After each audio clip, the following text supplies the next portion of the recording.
तो hello my dear student, तो start करते हैं हम। जैसे कि आपको एडवर्टाइज में हम लोगों ने बताया था कि हम क्लास 10th के लिए एक नया यूट्यूब पे बैच लेके आ रहे हैं। नाम है महा marathon class for class 10th lecture 1, और स्पेशली मैथ का क्लास है ये। ओनली फॉर मैथ आपको याद रखना है। ये जो हम लोग क्लास 10th का मैथ का क्लास लेके आ रहे हैं, और मैथ का जो हमारा महा मैराथन है इसमें 20 लेक्चर है। टोटल कितने लेक्चर होंगे? 20 लेक्चर होंगे, और 20 लेक्चर में 100 क्वेश्चन है। और आप 100% याद रखिए कि 100 क्वेश्चन होगा, और इस 100 क्वेश्चन के अंदर ही आपका सब्जेक्टिव क्वेश्चन आएगा। इस बात की हम गारंटी लेते हैं, एश्योरेंस लेते हैं। बट अगर आपको लगता है कि आपका मैथ्स बहुत वीक है, बहुत ज़्यादा कमज़ोर है, आपको ज़्यादा मैथ्स बनाना नहीं है, क्योंकि अब समय भी उतना ज़्यादा हमारे पास नहीं है, तो चलिए स्टार्ट करते हैं। ज़्यादा बातों से अच्छा है कि काम पे फोकस करें, कि समय का भी अभाव है आप लोगों के पास। तो एवरीडे 5 मैथ्स और 20 दिन 20 क्लासेस आपके जो सब्जेक्टिव के 50 नंबर बिल्कुल कवर करेंगे। नहीं, चलिए तो स्टार्ट करते हैं। आज हम लोग फर्स्ट लेक्चर 1 स्टार्ट कर रहे हैं। क्लास 20 लेक्चर्स होगा सब्जेक्टिव का, मेमोराइज करना है आपको। 20 लेक्चर है और 100 क्वेश्चन है सब्जेक्ट। उसके बाद फिर हमारा ऑब्जेक्टिव सेशन आएगा, फिर उसमें से भी हम लोग 200-400 जो भी क्वेश्चंस होगा वो ऑब्जेक्टिव्स करेंगे। ओके, चलिए तो लेट्स स्टार्ट। तो आज हम लोग पहला स्टार्ट करते हैं। तो पहला संख्या जो क्वेश्चन है हमारे बोर्ड पे देखिए आप, निम्नलिखित संख्याओं का HCF ज्ञात करने के लिए यूक्लिड विभाजन एल्गोरिथम का प्रयोग करिए।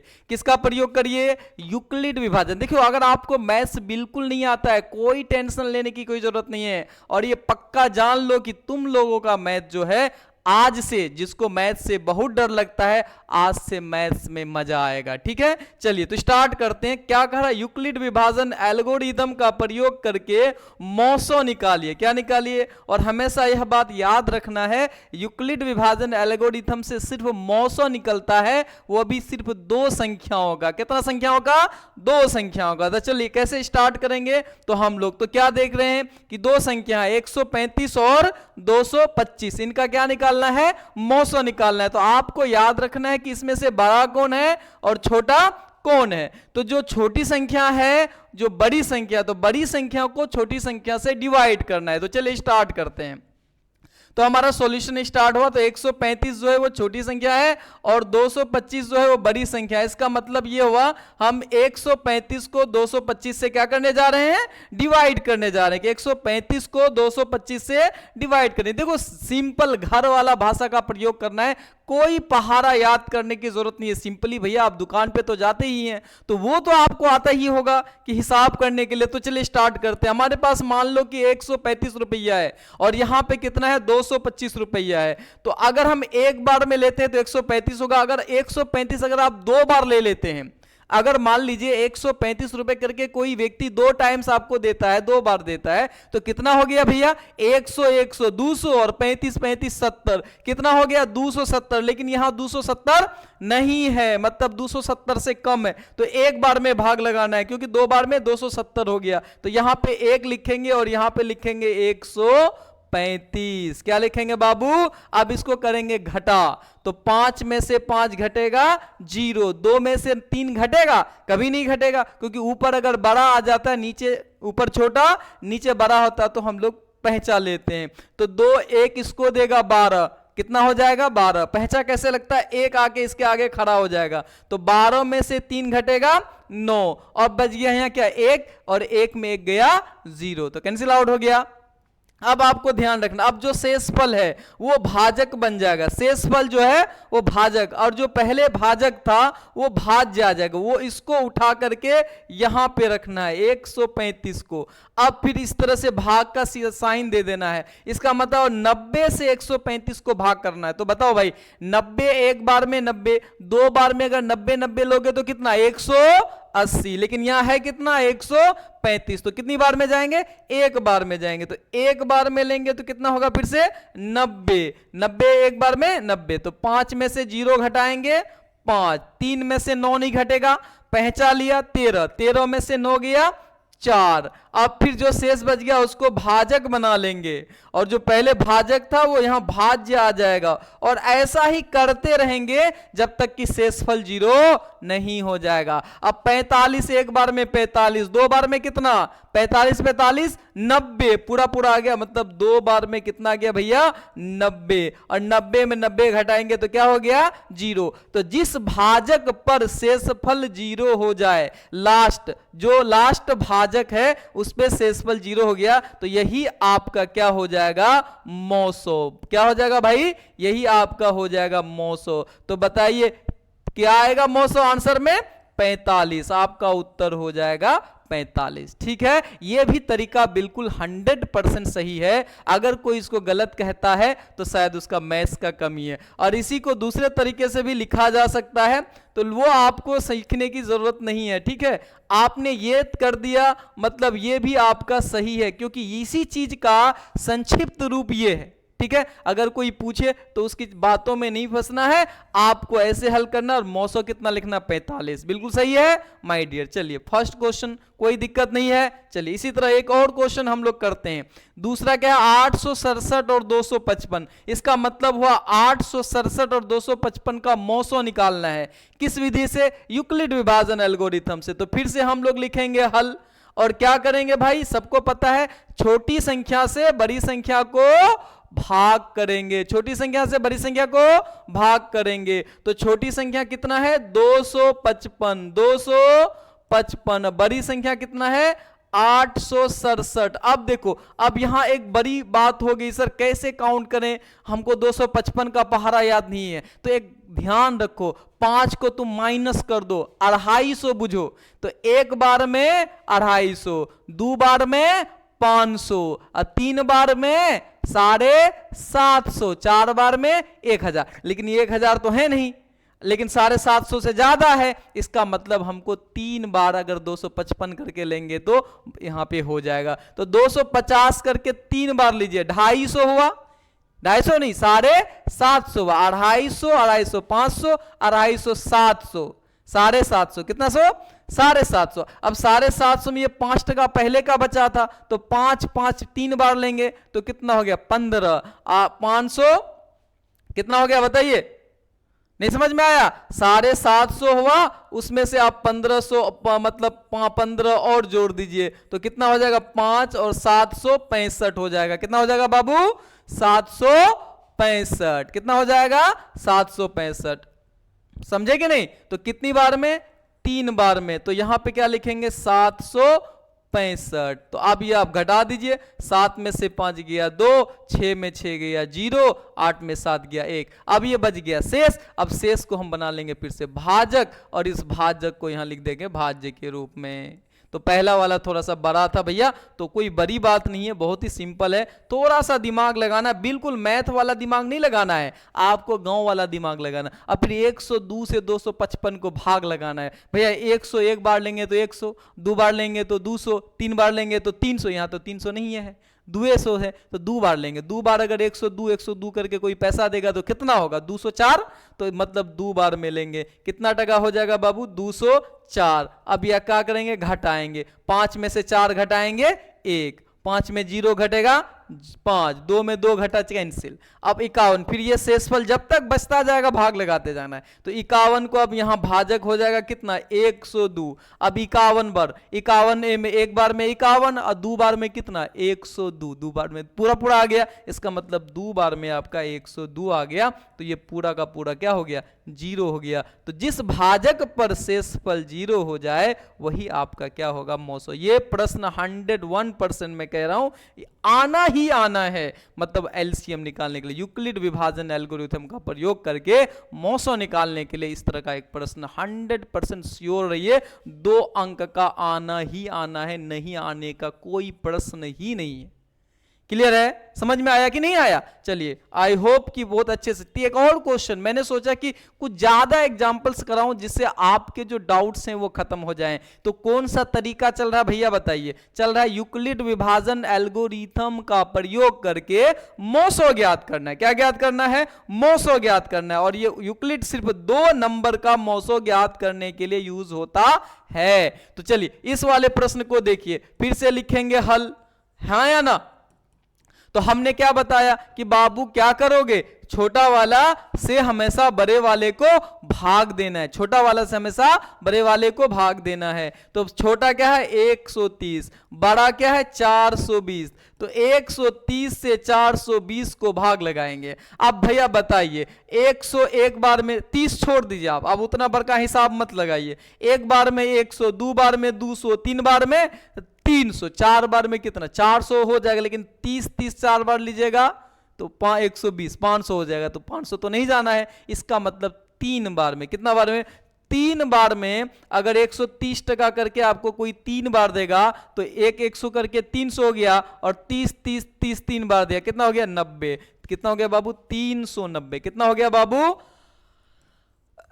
390। अब आप घटा दीजिए, 0 में 0 घटा 0, 12 में से 9 जाएगा 3, और 3 में 3 गया कैंसिल। अब जो भाजक जो शेष बचा वो भाजक हो जाएगा, और जो भाजक था वो भाज्य बना देंगे। अब 30 से 130 को भाग लगाएंगे, तो 30 एक बार दिया, 2 बार दिया 60, 3 बार दिया 90, 4 बार दिया 120, 5 बार देंगे तो 30 150 हो जाएगा। तो 150 तो है नहीं, तो 4 बार में, तो 30 30 4 बार लेंगे तो कितना टका हो जाएगा 120 टका हो गया, तो 120, तो 0 0 आया 10। अब ये 10 से क्या बन जाएगा भाजक बन जाएगा, और 30 क्या हो जाएगा भाज्य बन जाएगा। अब 30 को 10 का पहाड़ा लगाइए, कितनी बार कटाएंगे 3 बार में 30 हो जाता है, 10 तिया 30, शेषफल हो गया 0। तो जिस भाजक पे शेषफल 0 हो जाए वही तुम्हारा है 900। तो 900 कितना आ गया बोलिए भैया 10। समझ में आया? तो 2 नंबर क्लियर माने हम कि नहीं माने? तो आप सभी बच्चों का 2 नंबर फिक्स हो गया। ये सब्जेक्टिव चल रहा है तो 50 नंबर में, तो मानिए कि 2 नंबर आज हम लोग यहां पे कर लिए हैं। अभी नहीं, 5 क्वेश्चन पर डे है, तो ये हमारा तीनों मिलाकर के एक क्वेश्चन हुआ, क्योंकि तीनों का एक ही टॉपिक है, यूक्लिड विभाजन एल्गोरिथम का प्रयोग करके 900 ज्ञात करिए। ठीक है, चलिए आगे बढ़े, दूसरा क्वेश्चन आते हैं हम लोग। दूसरा प्रश्न बहुत ही महत्वपूर्ण प्रश्न है, यह थ्योरेटिकल प्रश्न है, बच्चों को समझ में नहीं आता, लेकिन हम आपको समझा देंगे। अगर आपको मैथ नहीं आता कोई दिक्कत नहीं भैया, बिल्कुल समझ जाओगे। तो चलिए क्या कह रहा है, इसका हल पहले लिख लेते हैं। क्या कह रहा है भैया, हल लिख लो। बोला कि दर्शाइए कि कोई भी धनात्मक विषम पूर्णांक 6q + 1 या 6q + 3 या 6q + 5 के रूप का होता है, जहां कोई पूर्णांक, भैया विषम समझते हो, विषम वह संख्या होता है जो 2 से भाग नहीं लगता है। तो कोई धनात्मक पूर्णांक, यूक्लिड कहा कोई भी धनात्मक पूर्णांक मान लो कि a है। क्या है जी, ए है। माना कि यहां पे एक लैंग्वेज लिखना पड़ेगा, आप लोग थोड़ा सा ध्यान देना बाबू। माना कि कोई धनात्मक पूर्णांक है, पॉजिटिव इंटीजर है, अंग्रेजी नहीं हिंदी में ही हम लोग अभी पढ़ रहे हैं। पूर्णांक ए है, कोई धनात्मक पूर्णांक ए है, जिसे किस रूप में लिखा जा सकता है, जिसे BQ + R के रूप में लिखा जा सकता है। किसके अनुसार, यूक्लिड के अनुसार। किसके अनुसार बोलो बाबू, यूक्लिड के अनुसार लिखा जा सकता है। ध्यान रखिएगा, यूक्लिड ने क्या कहा है, किसी भी धनात्मक पूर्णांक को हम इस रूप में लिख सकते हैं BQ + R। किस रूप में, BQ + R। तो धनात्मक पूर्णांक को हम लोग a माने हैं, तो a को किस रूप में लिख सकते हैं, BQ + R। अब ध्यान से देखो, वो b का वैल्यू वो खुद दे रखा है, किस रूप में होना चाहिए, 6q के, मतलब भाजक जो है आपका 6 होना चाहिए। तो हम समझ गए कि b का वैल्यू सर 6 दे रखे हैं। अगर आप किसी संख्या को, समझना, 6 से भाग लगा रहे हो, किसी भी संख्या को किसे भाग लगा रहे हो,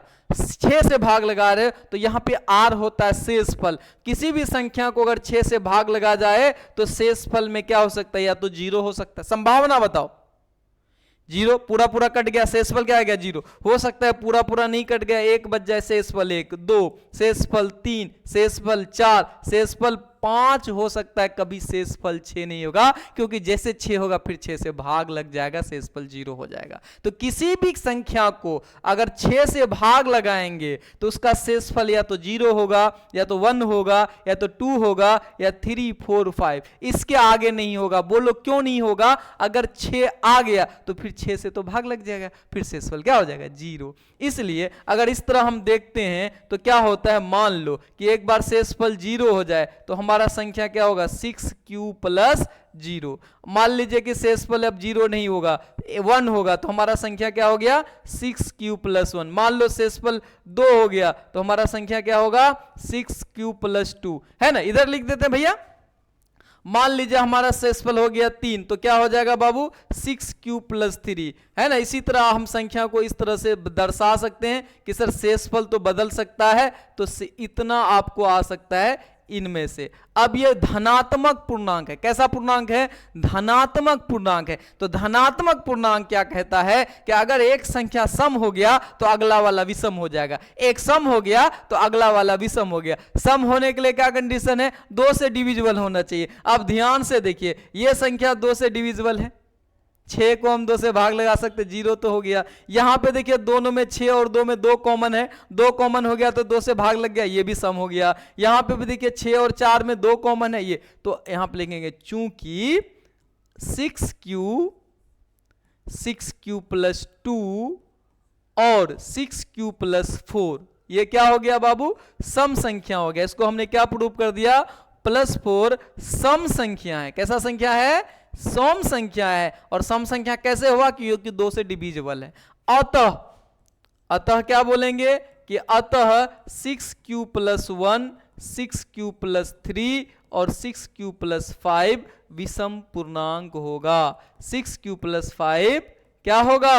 बोलिए, विषम पूर्णांक है, विषम पूर्णांक है। क्योंकि अगर एक हम सम प्रूफ कर दिए तो दूसरा अपने आप क्या प्रूफ हो गया? कि दूसरा संख्या विषम है, दूसरा संख्या विषम है। कोई टेंशन नहीं लेने की जरूरत है। सिंपल सा ये वाला बात अगर किसी को समझ नहीं आया हो तो समझ आना। एक साइंटिस्ट आया था यूक्लिड नाम से। किस नाम से? यूक्लिड ने बोला किसी भी धनात्मक पूर्णांक को BQ + R के रूप में लिखा जा सकता है।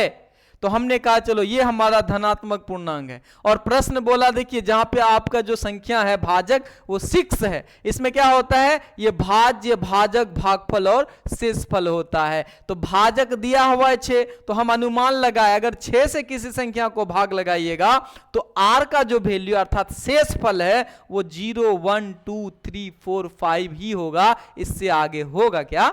बताइए, नहीं होगा ना। अगर इससे आगे और शेषफल 6 हो गया तो फिर 6 से भाग लग जाएगा, शेषफल क्या होगा? 0। तो हम बोले अगर ये शेषफल है तो संख्या क्या हो सकता है? 6q + 0। संख्या क्या हो सकता है? 6q + 1, 6q + 2, 6q + 3, 6q + 4, 6q + 5। तो हम यहां पे बताया कि 6q + 2, 6q + 4 जो है वो 2 से डिविजिबल है, अतः ये सम संख्या है। अगर ये सम संख्या है तो बाकी जो अल्टरनेट वाला बच गया 6q + 1, 6 + 2 और 6q + 5 कैसी संख्या होगी? विषम संख्या होगी। समझ में आया भाई?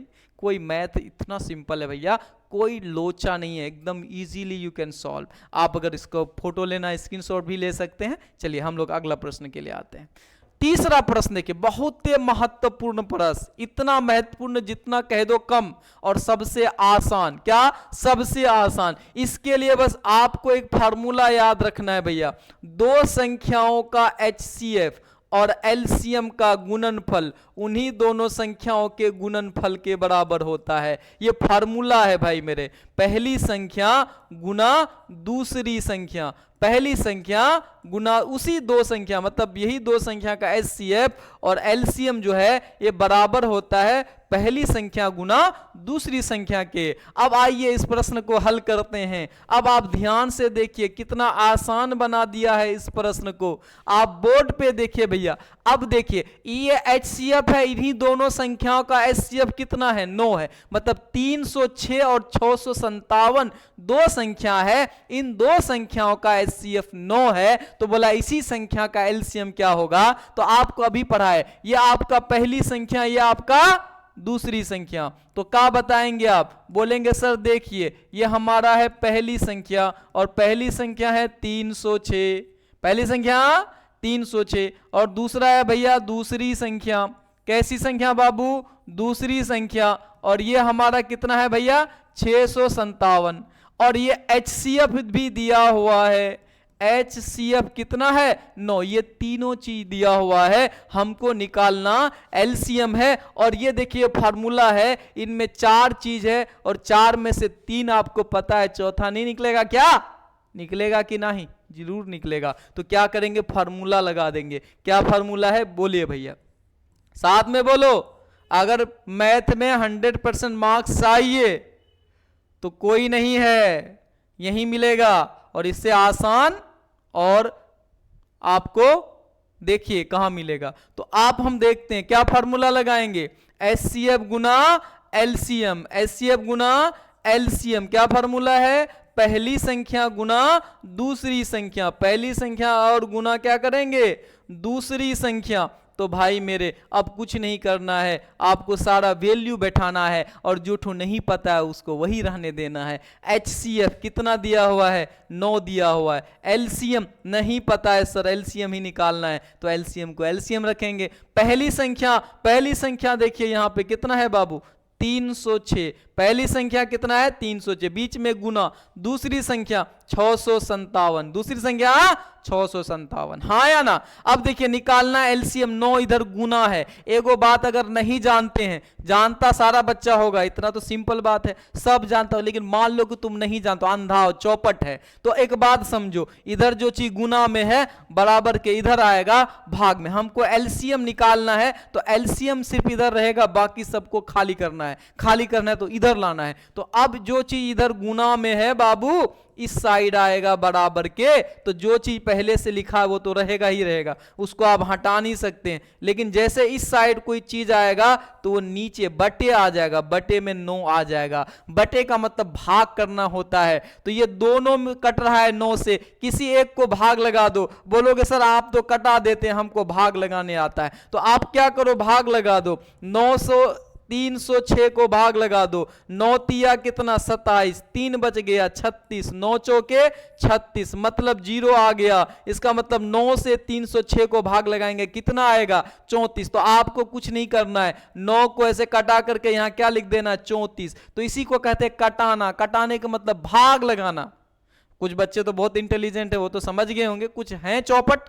तो चौपट को क्या समझना है कि 306 को 9 से भाग लगाए तो 34 बार आंसर आया, तो 34 हो गया। अब LCM आपका कितना आ जाएगा बताइए? अब LCM आ जाएगा 34 गुना कितना? 657। तो 34 को 6 से 57 से गुना कर लीजिएगा, वही आपका क्या हो जाएगा? उत्तर हो जाएगा। देखिए है ना कितना आसान। तो ये क्वेश्चन बहुत ही इंपॉर्टेंट है और आप ये जान लो, हम जितना पढ़ा रहे हैं वो सब का सब इंपॉर्टेंट है। अगर आप बार बार, मैं ये इसलिए कह रहा हूँ, फोर्स इसलिए कर रहा हूँ, अगर आपने कुछ नहीं पढ़ा है, कहीं नहीं पढ़ा है, या पढ़ा भी मन नहीं लग रहा था, मैथ समझ में नहीं आ रहा था, चिंता नहीं करना है। बस जो क्वेश्चन करा रहा हूं भैया इसको 2-4 बार कर लेना है। अगर एक बार में समझ में नहीं आए तो दोबारा वीडियो देख लेना है। बहुत ही सिंपल तरीका है और मैथ सबसे आसान है भाई। ठीक है, चलिए अगले प्रश्न की ओर बढ़ते हैं। तीसरा प्रश्न हो गया। चौथा प्रश्न, ये थोड़ा सा बड़ा प्रश्न है लेकिन एग्जाम में पूछा जाता है, तो 2 नंबर के लिए आप तो इतना थोड़ा सा एक आध क्वेश्चन तो रट सकते ही हैं, हाँ या ना? फिर भी हम कोशिश करेंगे आपको सारे लोग समझ जाएंगे, लेकिन कुछ लोग हैं जो नहीं समझ पाते हैं, बहुत मानसिक वीक हैं, तो टेंशन नहीं है, इस क्वेश्चन को 2-4 बार बना लेना है। तो सिंपल प्रश्न है। क्या प्रश्न है? चलिए इसको भी हल करके देखते हैं। क्या करके देखते हैं? हल करके देखते हैं। कह रहा है कि सिद्ध करिए। क्या सिद्ध करिए? √5 एक अपरिमेय संख्या है। क्या सिद्ध करिए? बोलिए। √5 एक अपरिमेय संख्या है। तो याद रखिए, जब भी हम सिद्ध करना चाहते हैं तो हम उसका उल्टा मान लेते हैं। हमको क्या सिद्ध करना है? अपरिमेय संख्या करना है, तो हम इसको क्या मानेंगे? परिमेय संख्या मानेंगे। क्या मानेंगे? परिमेय संख्या। चलिए तो हम समझाते हैं, तो हम इसको मान लेते हैं। क्या मान लेंगे बाबू? माना कि √5 एक अपरिमेय नहीं, कैसी संख्या है? परिमेय संख्या है। हम इसको क्या मान के चले हैं बाबू, √5 एक परिमेय संख्या है। अगर परिमेय संख्या है तो परिमेय संख्या को कैसे लिख सकते हैं, आप सबको पता है सर, परिमेय संख्या को P/Q के रूप में लिखा जा सकता है। किस रूप में, P/Q के रूप में लिखा जा सकता है। तो क्या बोलेंगे, तो इसे P/Q के रूप में लिखा जा सकता है, इसे P/Q के रूप में लिखा जा सकता है। किस रूप में, P/Q के रूप में लिखा जा सकता है, जहां P और Q पूर्णांक है। क्या है सर, लिखा जा सकता है जहां P और Q पूर्णांक है, लिखा जा सकता है जहां P और Q पूर्णांक है, जहां P और Q क्या है बाबू, P और Q पूर्णांक हैं। पूर्णांक मतलब इंटीजर है ना।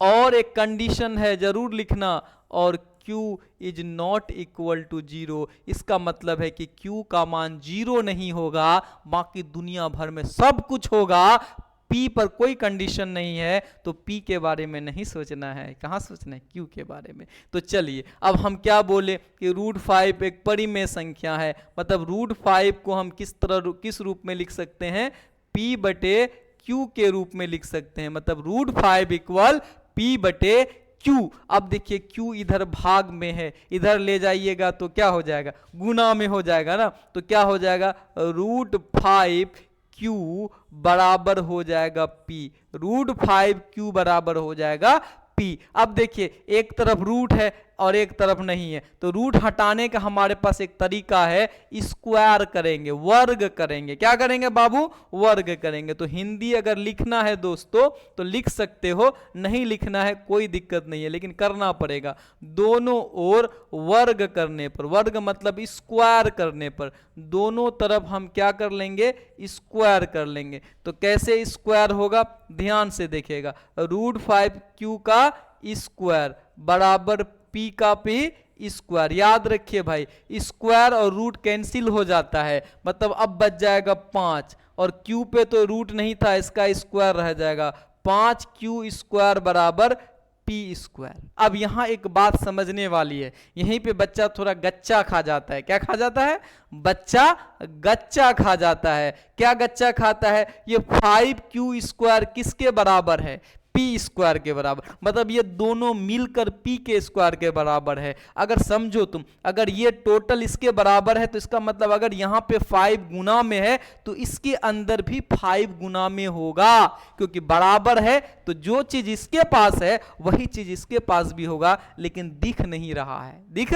नहीं रहा है। तो वही तो बात लिखना पड़ेगा कि देखिए P स्क्वायर का एक गुणक 5 है, एकदम 100% है, क्योंकि ये दोनों बराबर है। तो इसके पास अगर 5 है तो इसके अंदर में भी क्या होगा, होगा कि नहीं होगा। तो यही तो बात भाषा के रूप में लिखना पड़ेगा। किस रूप में, भाषा के रूप में। क्या लिखेंगे कि देखिए P, चूंकि क्या लिखेंगे, चूंकि P स्क्वायर का एक गुणनखंड, एक गुणनखंड क्या है बाबू, 5 है, एक गुणनखंड 5 है। अब एक बात याद रखिए, किसी भी संख्या स्क्वायर में अगर जो चीज है वो उस संख्या का भी होगा। अगर 5 का P का स्क्वायर में 5 है तो P के अंदर भी 5 होगा ही होगा, तभी स्क्वायर में आया है। तो अतः इसलिए P का भी एक गुणनखंड 5 है, P का भी एक गुणनखंड 5 होगा, P का भी एक गुणनखंड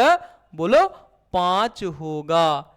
ठीक है भैया, एक 5 होगा। अब हमेशा याद रखें, इस तरह का सभी क्वेश्चन ऐसे बनेगा, √2 रहेगा, √3 रहेगा, √5 रहेगा, सेम प्रोसेस से बनाना है। अगर इसके साथ कुछ जोड़ घटा नहीं है, मतलब कुछ जोड़ा घटावा नहीं। अब आगे देखो, अब आधा स्टेप हो, अब हम लोग मान लेंगे, माना कि क्या मान लेंगे, ध्यान रखिएगा, माना कि P बराबर इधर 5Q था, अगर साथ में 5 है Q के साथ तो 5R, साथ में Q के साथ 3 है तो 3R, जो भी कांस्टेंट टर्म होगा वो उसके साथ जाएगा। तो हम मान लेते हैं कि P का वैल्यू 5R है। तो अभी पिछला हमारा समीकरण क्या था कि 5Q स्क्वायर बराबर P स्क्वायर था। ये 5 यहाँ पे था, इसलिए इसका भी कांस्टेंट टर्म में 5 लिए, यहाँ पे 3 होता तो वहां पे भी 3 लेते। तो अब आप वैल्यू रख दीजिए, क्या रख दीजिए बाबू, वैल्यू रख दीजिए। P के जगह क्या रख देंगे, 5R का स्क्वायर। आपको पता है सर 5 का स्क्वायर जो होता है वो 25 होता है, और r का स्क्वायर 5 गुना में है, इधर आएगा क्या हो जाएगा, भाग हो जाएगा। तो 25r स्क्वायर बटे 5, पांचों 25, तो क्यू स्क्वायर किसके बराबर हो गया, 5r स्क्वायर के। अब एक बात बताइए, क्यू स्क्वायर किसके बराबर, 5r स्क्वायर। सेम जस्ट जो अभी यहां किए वही काम यहां करना है। तो ये दोनों बराबर है, अगर इसके अंदर 5 है तो क्यू के अंदर भी 5 होगा, तभी ये दोनों बराबर है। अगर कोई बोले कैसे बराबर है, तो देखो तुम्हारा हाथ में 50 का नोट है और मेरे पॉकेट में नोट है, कोई बोला कि दोनों के पास बराबर नोट है, तो तुम्हारा ठो दिख रहा है, हमारा ठो नहीं दिख रहा, लेकिन है तो हमारे पास भी। तो सेम कहानी है यहाँ पे, तो यही प्रोसेस सेम लिखेंगे, लेकिन यहाँ पे क्यू लिखेंगे, पी नहीं लिखेंगे। क्या लिखेंगे, चूंकि क्यू स्क्वायर का एक ही बात सेम 2 बार होता है, ठीक है। एक गुणनखंड क्या है बाबू, बोलो, एक गुणनखंड 5 है। क्या है, एक गुणनखंड 5 है, इसलिए Q का भी एक गुणनखंड 5 होगा, Q का भी एक गुणनखंड 5 होगा। तो दोनों, एक बात हम प्रूफ कर दिए कि P और Q दोनों का एक गुणनखंड उभयनिष्ठ गुणनखंड 5, और जब भी परिमेय संख्या होता है कोई उभयनिष्ठ गुणनखंड नहीं होता है, मतलब विरोध हो गया। इसीलिए अब हम यही बात यहाँ लिखेंगे, चूंकि अतः, यहां से लिखिएगा, अतः P और Q का एक उभयनिष्ठ गुणनखंड, P और Q का एक उभयनिष्ठ गुणनखंड 5 है। उभयनिष्ठ को अंग्रेजी में बोलते हैं कॉमन, उभयनिष्ठ गुणनखंड क्या है बाबू, 5 है। उभयनिष्ठ गुणनखंड 5 है। P और Q का एक उभयनिष्ठ, मतलब परिमेय संख्या होगा तो कभी भी P और Q का कोई उभयनिष्ठ गुणनखंड नहीं होगा, लेकिन हम प्रूफ कर दिए कि नहीं, उसका एक गुणनखंड 5 है, जो कि विरोधाभास है। क्या है, जो कि हमारा क्या कर रहा है, विरोध कर रहा है। यही बात यहाँ लिखना है, जो कि विरोधाभास है, कि P Q का कोई कॉमन गुणनखंड नहीं होगा, लेकिन हो गया है। अतः हमारा मानना गलत है, अतः हमारा मानना क्या है बाबू, गलत है। हमारा मानना गलत है, हमारा मानना गलत है। √5 एक अपरिमेय संख्या है, √5 एक अपरिमेय संख्या। भैया ये क्वेश्चन बहुत इजी है, लेकिन कई बच्चों को ये थोड़ा डिफिकल्ट लगता है, क्योंकि इसमें बहुत सारा लैंग्वेज लिखा जाता है, अपरिमेय संख्या है। लेकिन बहुत ज़्यादा बड़का तोप ये प्रश्न नहीं है। आप अगर सही दिल से हमने जैसे बताया उसी तरह से इसको 2 से 3 बार बनाएंगे, पक्का आप एग्जाम में बना करके आएंगे। और लिख लो, ये क्वेश्चन आता है। अब यह ध्यान दीजिएगा, हमेशा √5 के जगह √2 लिखा जा सकता है, √3 लिखा जा सकता है, बनाने का सेम प्रोसेस होगा। 5 के जगह आपका 2 हर जगह हो जाएगा, 2 रखा है, 3 रहेगा तो हर जगह आपका 5 के जगह क्या हो जाएगा, 3 हो जाएगा। बस इतना कहना है। बाकी ये तीनों क्वेश्चन इसी पैटर्न पे बनेगा और बहुत इंपॉर्टेंट है। और कितना बोले इंपॉर्टेंट, जितना बोले कम है, लेकिन तुमको हम जितना भी प्रश्न करा रहे हैं वो सब एक से बढ़कर एक है। ठीक है, आपको ज़्यादा बिल्कुल नहीं पढ़ना है। अगर आपको बहुत ज़्यादा डर लगता है तो विश्वास बनाए रखिए, और आपको इतना देर में पता भी चल गया होगा कि आप यहाँ पे, अभी तो सब्जेक्टिव है, अभी ऑब्जेक्टिव का तो है ना, हाइड्रोजन बम जो है वो आने वाला है। पहले सब्जेक्टिव करते हैं, फिर ऑब्जेक्टिव करेंगे, और वो करेंगे कि आप इस बार हमें याद रखेंगे। ठीक है, चलिए आज का हम लोग आखिरी प्रश्न, इस फर्स्ट लेक्चर का आखिरी प्रश्न हम लोग चलते हैं। देखिए ये हिंदी अंग्रेजी में लिखा गया है, हिंदी में क्या लिखा रहेगा, ऐसा रहेगा 0.3 का रेकरिंग को P/Q के रूप में व्यक्त करें। P/Q के रूप में बहुत ही महत्वपूर्ण प्रश्न है, लेकिन यह प्रश्न है 9 क्लास का, लेकिन 10 क्लास के बोर्ड एग्जाम में पूछा जाता है, इसलिए मैंने कहा कि चलो इसको डालते हैं। तो आपका प्रश्न का नाम है कि 0.3 का रेकरिंग, रेकरिंग बोलते हैं, ऊपर अगर डैश लगा हुआ है उस डैश को हम लोग रेकरिंग कहते हैं, उसको P/Q के रूप में लिखना है। क्या रूप में लिखना है भैया, P/Q बटे, चलिए बहुत ही सिंपल है। और इस क्वेश्चन को तो और मान लो कि भैया इंपॉर्टेंट है, हर क्वेश्चन हमारा इंपॉर्टेंट है और हर क्वेश्चन बोर्ड एग्जाम में आने वाला है। हम ये नहीं कहेंगे कि कोई क्वेश्चन ऐसा है जो नहीं आएगा, हम तो कहेंगे कि 100 पढ़ा रहे हैं तो 100 का 100 आएगा। हो सकता है 10-15 इधर उधर हो जाए, लेकिन आपका 50 तो 100% आएगा। ठीक है, चलिए इस क्वेश्चन को देखते हैं। तो अब आप ध्यान से देखो, यहां पे जो भी क्वेश्चन है उसको हम लोग x मान लेंगे। क्या मान लेंगे बाबू? माना कि 0.3 को हम लोग क्या मान लेंगे? रेकरिंग को x मान लेते हैं। माना कि ऐसा लिख दो, सीधा ही लिख दो, क्योंकि ज्यादा लिखने की जरूरत मैथ में नहीं है। माना कि ये हमारा x है, x बराबर है 0.3 का रेकरिंग, 0.3 का रेक। भैया एक बात समझ लो, रेकरिंग का मतलब क्या है? कई बच्चा बोलता है सर मतलब नहीं समझना है, आप रटा दीजिए। थोड़ा समझ लो भैया, जा आसानी हो जाएगा। जैसे आपको कोई आदमी बोला कि बाबू 10 को 3 से भाग लगाओ, तो बोलोगे सर लगा दिए, 3 तिया 9, बच गया 1। पॉइंट डाल दिए, 1 0 हर बार उतरेगा, 3 तिया 9, फिर से बच गया 1। पॉइंट डाले है 0 आएगा, 3 तिया 9, फिर भी बच गया 1। फिर पॉइंट डाले, तो ऐसा आप कयामत तक भाग लगाते रहिएगा, 3 आता रहेगा। अब बोला इसको इतना क्यों लिखें, तो इसी का शॉर्ट रूप है, इतना 3 नहीं लिख के उसके ऊपर रेकरिंग लगा दिए। रेकरिंग का मतलब है वही संख्या बार बार बार बार रिपीट हो रहा है। बुझाया? कहां तक? अनंत तक। जिस पे भी रेकरिंग, अगर दूटों पे रेकरिंग हो तो दोनों साथे जाएगा। अब ध्यान से देखो, इसको आप एक्सपेंड करके अगर हम लिखना चाहें तो कैसे लिखेंगे कि सर ये रेकरिंग का मतलब है कि यही संख्या इन्फिनिटी तक आया है, 3 3 3 3 3 कहाँ, तो हम इसको बड़ा करके लॉन्ग करके लिख लेते हैं। सर यही संख्या तो है, कहां तक आएगा? अनंत तक आएगा। कहां तक आएगा बोलो भाई? हाँ, तो यहां से हम लोग कहां तक ले जाएंगे इसको? अनंत तक। समझ में? इसका ये बड़ा रूप है, इसी का ये छोटा रूप है। मतलब रेकरिंग का मतलब बहुत दूर तक वही जा रहा था, उसको छोटा कर दिया। अब एक बात बताओ, रेकरिंग के संख्या पे है? एक संख्या, 3 है, क्या ना संख्या है जी? तो अगर एक संख्या पे रेकरिंग है तो दोनों ओर 10 से गुना करना है। दोनों ओर किससे गुना करना है भाई? दोनों ओर 10 से गुना करने पर, दोनों ओर 10 से गुना करने पर, एक संख्या पे रेकरिंग है तो दोनों ओर 10 से गुना करने पर। अब ध्यान रखिएगा, इसी संख्या को हम लोग बोल देंगे, ये जो एक्सपेंड करके लिखे इसका नाम डाल देंगे समीकरण 1। अब दोनों तरफ 10 से गुना कर रहे हैं, इधर भी करेंगे इधर भी करेंगे। आपको बताया 10 से क्यों? क्योंकि रेकरिंग एक संख्या पे है। अगर रेकरिंग 2 संख्या पे होता तो 100 से गुना करते, रेकरिंग 3 संख्या पे होता 1000 से गुना, बढ़ाते चले जाएंगे। लेकिन आपको इतना बड़ा नहीं आएगा, आपको एक ही संख्या का आएगा। फिर भी आपको बता दिया।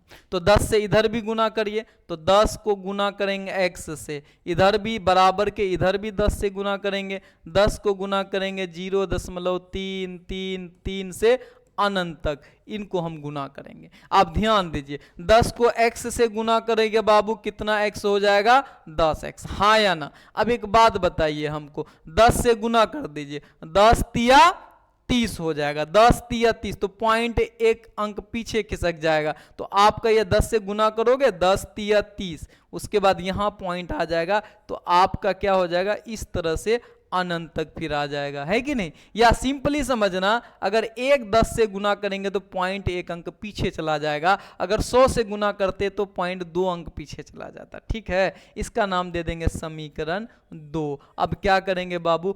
2 में से 1 को घटा देंगे। सिंपल भाषा लिखेंगे कि देखिए सर, समीकरण 2 में समीकरण 1 को घटाने पर, समीकरण 2 में समीकरण 1 को घटाने पर, तो जिसको हम पहले लिखेंगे उसको ऊपर में लिखेंगे, जिसको बाद में लिखेंगे उसको नीचे। तो पहले समीकरण 2 लिखे हैं, तो क्या लिखेंगे? समीकरण 2 उतार लीजिए कि सर 10x बराबर है 3.33।